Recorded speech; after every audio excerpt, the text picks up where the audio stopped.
সরকারকে আমার একটা প্রশ্ন, আমরা যদি যারা আমরা তো হাতে অস্ত্র নেই নাই, আমরা খালি লাঠি আর ইট নিয়ে নামছি, আপনারা কি আসেন রবার্ট বুলেট, অরিজিনাল বুলেট, বোমা, যে 4% রাইফেল নিয়ে নামছেন, আমাদের হাতে যদি অস্ত্র ওঠে আপনারা কি বাঁচবেন? একটা 4 কোটি রাজাকারের হাতে যদি অস্ত্র ওঠে আপনারা কি থাকতে পারবেন? আপনারা মাঠে আসতে পারবেন? এটাই আপনার কাছে প্রশ্ন।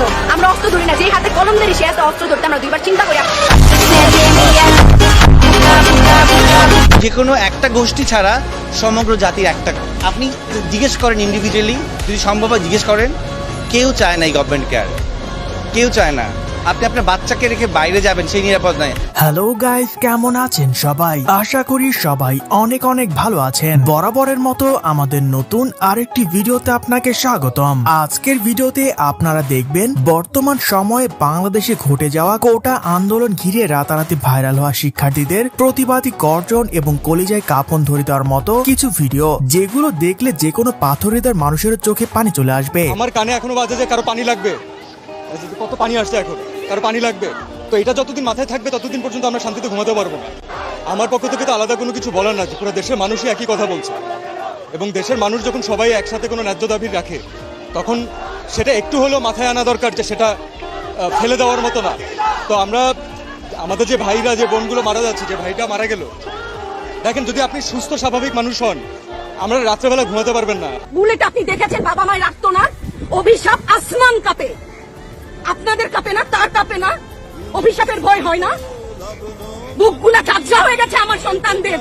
রাবার বুলেট বলবেন, কি বলবেন? এগুলো অস্ত্রের মুখে দাঁড়িয়ে আছে, আমাদের পয়সায় কেনা বুলেটে আমাদের সন্তানদের আপনারা বুলেট ছুটছেন। সুতরাং গাইস, আমাদের সাথে আপনিও বাংলাদেশে আমার শিক্ষার্থী ভাই বোনদের ওপর হয়ে যাওয়া মর্মান্তিক দৃশ্য এবং সাহসী সব গর্জনগুলো নিজ চোখে দেখতে চাইলে আজকের ভিডিওটি সম্পূর্ণ দেখার অনুরোধ রইল, কেননা এই সকল ভিডিও আপনাকে লড়াই করার সাহস কয়েক গুণ বাড়িয়ে দেবে। তো চলুন একটি লাইক দিয়ে পুরো ভিডিও একসাথে দেখে আসা যাক। ৭১-এ আমরা দেখেছি যে পাক হানাদাররা দরজায় ঠক ঠক করতো এবং জিজ্ঞেস করতো যে মুক্তি আছে কিনা।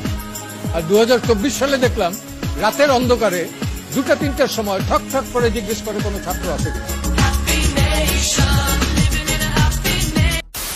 আপনি আপনার বাচ্চাকে রেখে বাইরে যাবেন, সেই নিরাপদ নাই। আপনি এই ঢাকা শহরে খেলার মাঠ নেই, বাচ্চারা ছাদে যেতে পারতেছে না। কেন পারতেছে না? হেলিকপ্টার দিয়ে গুলি করা হয়েছে।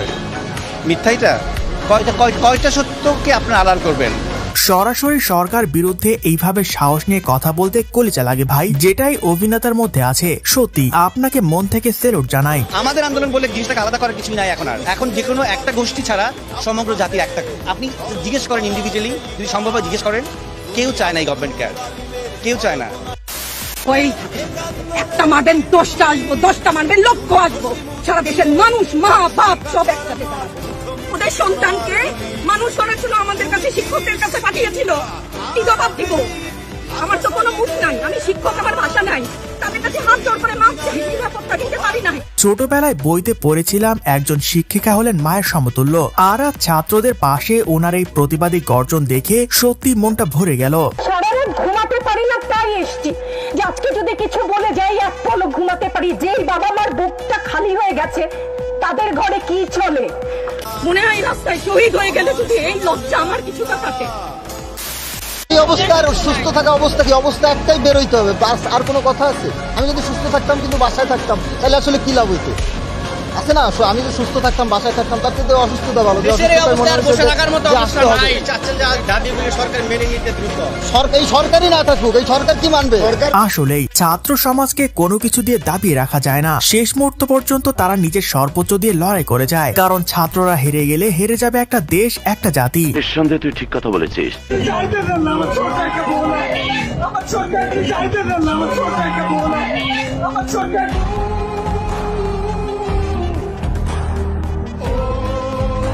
কথাগুলো একেবারে কলিজে কাঁপন ধরে দেওয়ার মতো। আর এরপরও যদি আপনার মন না কাঁদে, একটু সহানুভূতি যদি না দেখাতে পারেন, তাহলে নিজেকে মানুষ বলে দাবি করবেন না। যাই হোক, আমাদের এই ফোনটা, হাতের মোবাইলের মধ্যে যে ফোনটা, সেটা তারা প্রতিরোধ করছে। যারা যাদেরকে পাচ্ছে আন্দোলনের কোনো ফুটেজ, তাদেরকে গ্রেফতার করছে, তাদেরকে হয়রানি করছে। আমার ভাই বাসায় ঘুমাতে পারছে না কেন? আমরা কেন সাধারণ ছাত্রীরা, আমাদের উপরে কেন পুরুষদের হাত করবে? কেন আমাদেরকে টর্চার করা হবে? কেন আপনারা কি দেখেন নাই? এতগুলো মিডিয়া আপনারা কি দেখেন নাই? আপনারা কি জাস্ট কথাগুলো একবার শুনেন ভাই, কতটা সাহস থাকলে একজন মেয়ে হয়ে সরকারের বিরুদ্ধে এইভাবে কথা বলতে পারে। আসলে এমন নারী বাংলার ঘরে ঘরে দরকার। বাংলাদেশের মানুষ, আমি একজন বাংলাদেশী, আমি একজন বাঙালি, এর চেয়ে বড় ট্যাগ আসলে আমার জন্য কিছু হতে পারে। যারা নিহত হয়েছে তাদের জন্য হচ্ছে কি আমার একটা বড় করে স্যালুট।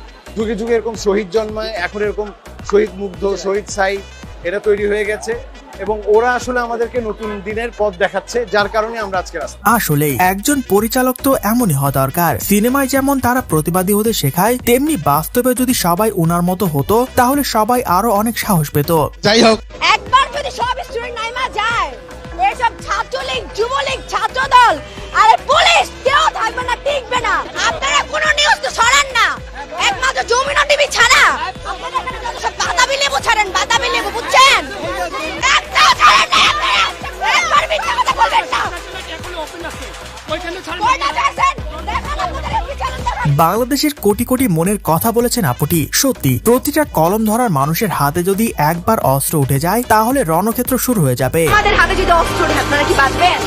একটা 4 কোটি রাজাকারের হাতে যদি অস্ত্র ওঠে আপনারা কি থাকতে পারবেন? আপনারা মাঠে আসতে পারবেন? বাবা এখন কোথায় জানো? হ্যাঁ, কোথায়? মারা গেছে। বাবার সাথে কবে কথা হয়েছে তোমার?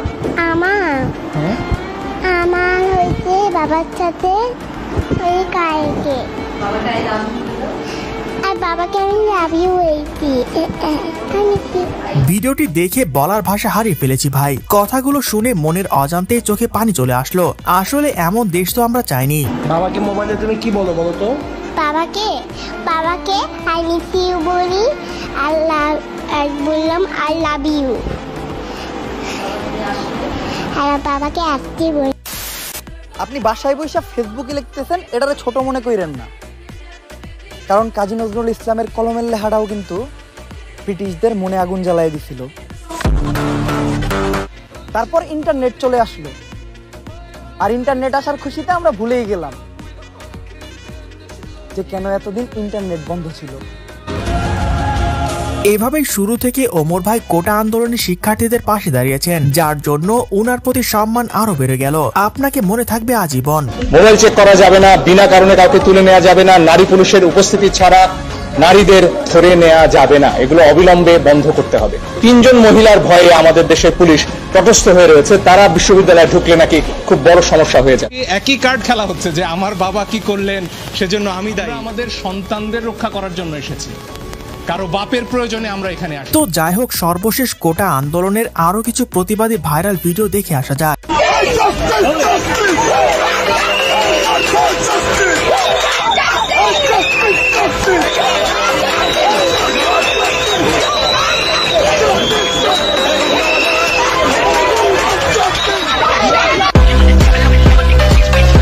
এরকম আইনজীবী তো আমাদের দেশে দরকার, যিনি অন্যায়ের সামনে কখনোই আপোষ করবেন না, নিজের সর্বোচ্চ দিয়ে লড়াই করে যাবেন। নিঃসন্দেহে তুই ঠিক কথা বলেছিস। আপনাদের নির্লজ্জ লাগা, আপনারা নির্লজ্জ। আপনাদেরকে আসলে কোন কথা বললে আপনাদের লজ্জা হবে আমি জানি না। পুরো জাতি আপনাদেরকে এত কথা বলতেছে, ফেসবুক বন্ধ করেছেন, ইন্টারনেট বন্ধ করেছেন, কতদিন বন্ধ থাকবেন? বহির্বিশ্বের চাপের জন্য এখন ফেসবুক অন করতে বাধ্য হয়েছেন, এটাও আমরা জানি। তারপর